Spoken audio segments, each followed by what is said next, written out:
The crystal chandeliers of La Perla Dorada cast dancing shadows across white tablecloths. As Maria wiped down the corner booth, for the third time that evening, her fingers, raw from years of scrubbing dishes and carrying trays, moved with practiced precision.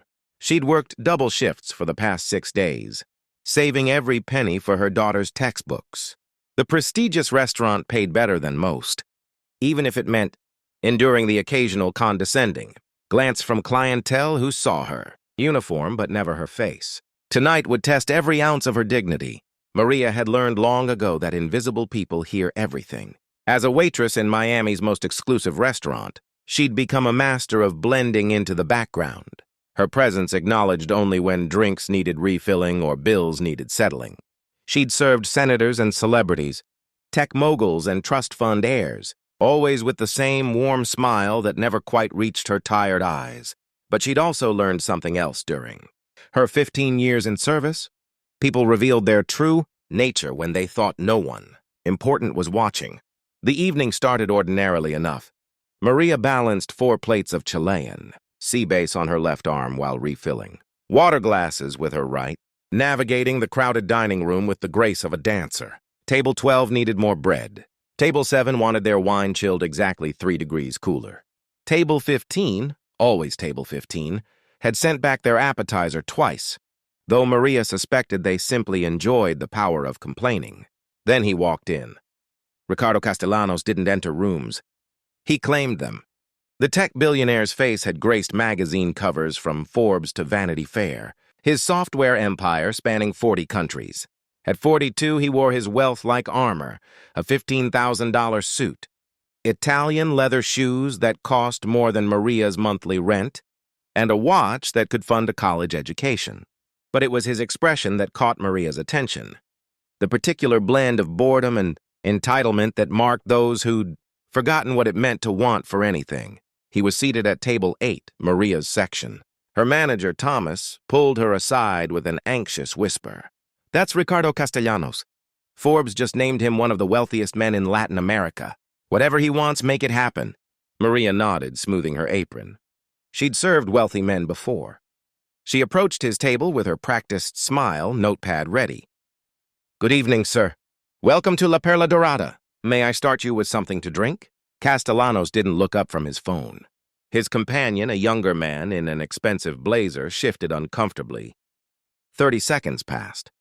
Then 45. Maria waited, her feet aching in shoes she couldn't afford to replace, her smile never wavering. Finally, Castellanos glanced up, his eyes scanning her with the interest one might show a piece of furniture. He spoke in rapid Spanish, his Castilian accent dripping with disdain. "Mira esta pobre mujer. Probablemente no puede ni pagar sus propias cuentas. Y aquí está, pretendiendo ser alguien importante. Apuesto a que no entiende ni una palabra de lo que estoy diciendo. Look at this poor woman. She probably can't even pay her own bills. And here she is, pretending to be someone important. I bet she doesn't understand a single word I'm saying." His companion laughed nervously, glancing at Maria as if expecting her to vanish. Other nearby diners looked away, pretending not to hear. The restaurant's ambient noise, clinking silverware, murmured conversations. The soft jazz from hidden speakers seemed to fade into uncomfortable silence. Maria's grip tightened on her notepad. 20 years ago, she would have responded immediately, her temper flaring like it had in her youth. But life had taught her patience. Life had taught her that dignity wasn't given. It was claimed in moments like these. She continued in English, her voice steady. "Would you prefer sparkling or still water with your meal, sir?" Castellanos smirked, continuing in Spanish. "Mira, ni siquiera reacciona. Estas personas son como robots. Sin educación, sin ambición. Solo están aquí para servir a gente como nosotros. Look." She doesn't even react. "These people are like robots. No education, no ambition. They're just here to serve people like us." Something shifted in Maria's chest. She thought of her daughter, Isabella, studying late into the night at their small apartment, determined to become a doctor. She thought of the 3 jobs she'd worked simultaneously when Isabella was young, sleeping 4 hours a night so her daughter could have opportunities Maria never had. She thought of her own mother, who'd cleaned houses in Colombia while teaching Maria that Education was the only inheritance that couldn't be stolen. She set down her notepad with deliberate care. When she spoke, her Spanish was flawless, each word precisely articulated with the refined accent of Bogotá's educated class. Señor Castellanos, entiendo perfectamente cada palabra que ha dicho. Y aunque usted asume que el uniforme que llevo define mi valor, permítame compartir algo que claramente nadie se ha molestado en enseñarle. La verdadera pobreza no se mide en cuentas bancarias, sino en la ausencia de humanidad. Mr. Castellanos, I understand perfectly every word you've said.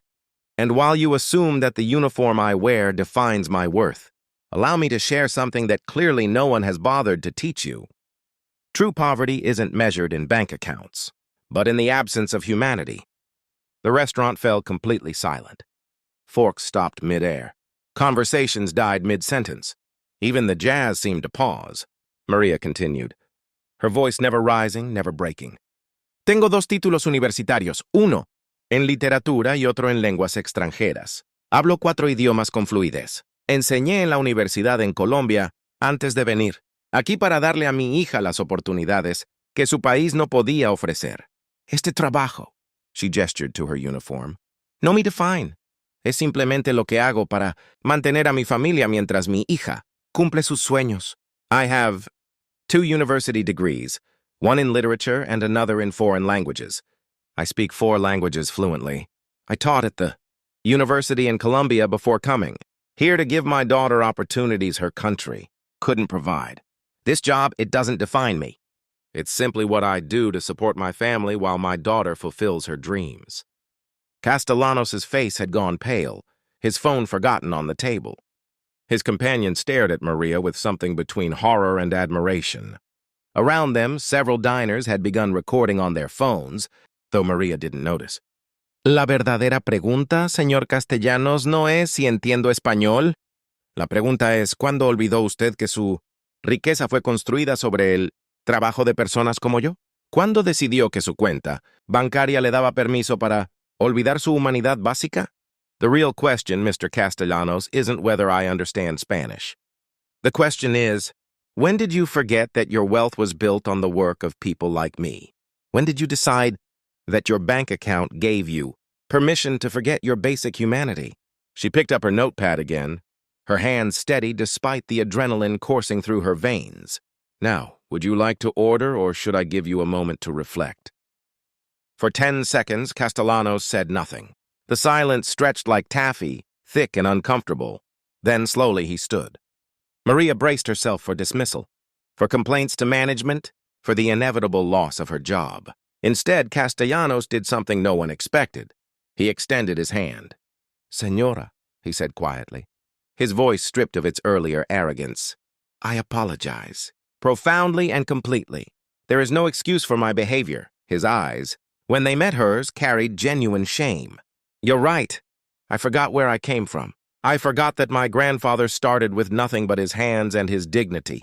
Maria looked at his hand for a long moment before shaking it. Around them, the restaurant erupted in applause. Diners stood, clapping, some wiping tears from their eyes. Thomas, her manager, stood frozen by the kitchen door, his expression torn between relief and disbelief. But the story didn't end there. The videos recorded that night went viral within hours. Waitress response trended worldwide. News outlets picked up the story. Maria's quiet dignity, in the face of humiliation, resonated with millions who'd felt invisible, dismissed or undervalued. 3 days later, Castellanos held a press conference. He announced a new foundation dedicated to supporting working parents, pursuing education, with a special focus on immigrants. The initial funding, $50 million. He asked Maria to serve on the board. When reporters asked why, he said simply, because she reminded me that wealth without wisdom is just noise. She taught me more in 2 minutes than business school taught me in 2 years. Maria accepted, but on one condition: she'd continue working at La Perla Dorada 2 nights a week. These people, she explained to a confused journalist, they're my community. I won't abandon them just because doors have opened for me. The foundation helped thousands, but perhaps more importantly, Castellanos changed. He began programs within his companies to support working parents, to recognize and elevate frontline workers, to remember that behind every service role was a complete human being with dreams. struggles, and dignity. Years later, when Isabella graduated medical school, first in her class, both Maria and Castellanos sat in the audience. As Isabella accepted her degree, she thanked her mother for teaching me that our worth isn't defined by how others see us, but by how we see ourselves and treat others. Maria thought about that night often, not with anger or triumph, but with quiet gratitude. Because sometimes, the most powerful thing we can do isn't changing ourselves to fit others' expectations. It's standing firm in our own worth until others are forced to reconsider their assumptions. In a world that often measures value in dollars and status, Maria had offered a different metric: the courage to remain human, the strength to speak truth, and the wisdom to extend grace even to those who'd offered none. That lesson, worth more than any fortune, rippled outward long after the viral videos faded and the headlines moved on. Because kindness isn't weakness. Dignity isn't granted by others. And sometimes the most revolutionary act is simply refusing to be invisible.